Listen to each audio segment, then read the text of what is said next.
Origin story.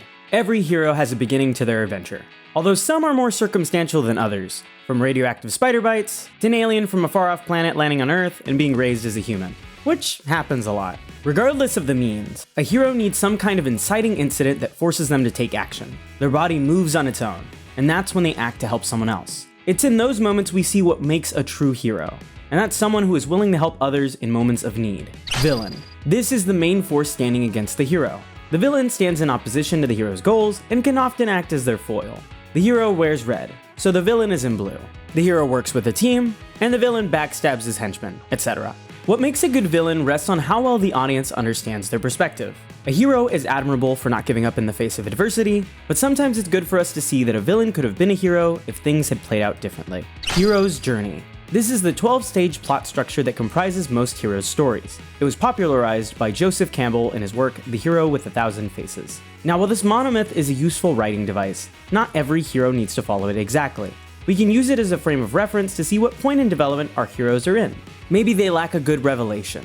Maybe their call to adventure could be more interesting. Or maybe they're too static and don't change much over the course of the story. Whatever the case may be, it's good to use these ideas and guides to make your writing better, as opposed to hard set rules that can't be broken. Secret identity. Being a superhero implies a bit of a double life. It's commonplace to see a hero with two identities: Clark Kent and Superman, Bruce Wayne and Batman, and Miley Stewart and Hannah Montana. It's very interchangeable with the idea of fame. Many heroes don't do hero work for the praise they receive. The act of being good is what matters the most. And to keep that consistent, a hero may feel the need to separate the lives they live. Tragic backstory.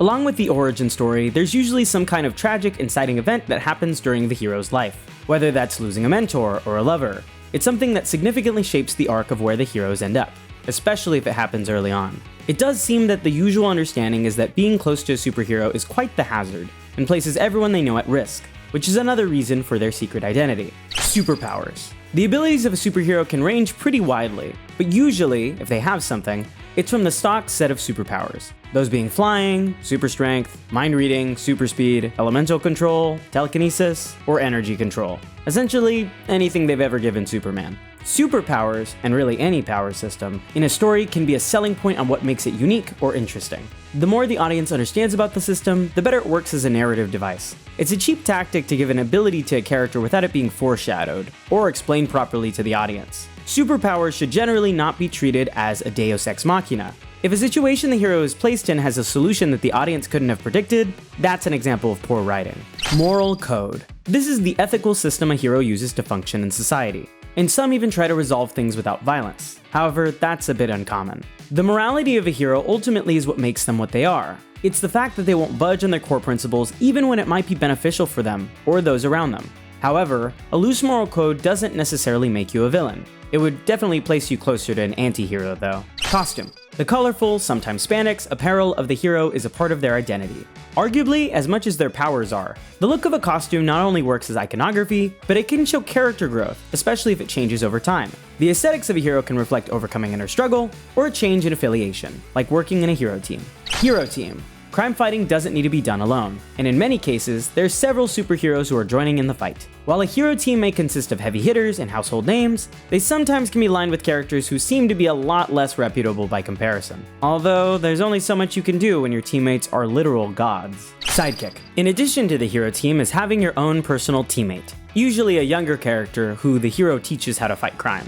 This can be a family member, classmate, or the guy in the chair. A sidekick can work as a positive influence on the hero and provide a bit of humor and nuance to their character. If the hero is brooding, their sidekick jokes around. They work well to provide each other balance. Love interest. Everybody wants somebody to love, and so do heroes. Love interests vary in type, but they usually fall between a non-powered person that the hero knows outside of their secret identity, or a fellow superhero who might only know them in their heroic alter ego. However, it's not uncommon for some heroes to date anti-villains or anti-heroes, depending on different circumstances. Though you can imagine these relationships aren't the healthiest. Secret weakness. Everyone has something they're weak against. This is a necessary part of making an interesting hero. What the weakness is will vary. Sometimes it's an actual object, like kryptonite, or it's the people closest to the hero. A story with nothing at stake is boring. We figure the hero is probably not going to lose, but we don't know about their friends and family. They don't have the same plot armor. So putting their lives on the line is a good way to build drama. Catchphrase. The popular sayings of a superhero are some of the final pieces to their branding and identity, though they actually don't have to say it themselves, and others can say it about them instead.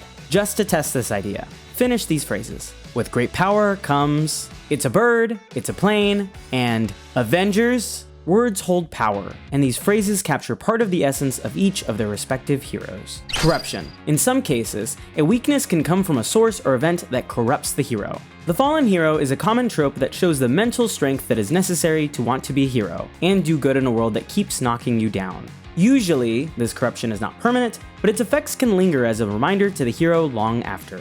Mentor. Someone has to show the hero the ropes. This role model is a person who may have walked a similar path to the hero, or is someone who's a master in a skill the hero needs, such as martial arts. Being a mentor for a hero is a lethal job in most cases, where we normally lose the mentor figure at the start of the journey, but not always. Legacy. This is the hero being a mentor for others. Especially in long-running series, you may see the characters you've grown up with getting older and having kids, or raising the next generation of heroes. While we get to share the stories of superheroes we grew up with, children and adolescents can grow to idolize some of them, and the new ones that are created. The reason we love heroes so much is that they show us why being human is a good thing, and that helping someone is the greatest good we can do, and we don't need any powers to do it. So that was a list of superhero tropes. If you feel I missed any important ones, leave a comment down below, and if you enjoyed, leave a like and subscribe. And as always, thanks for watching.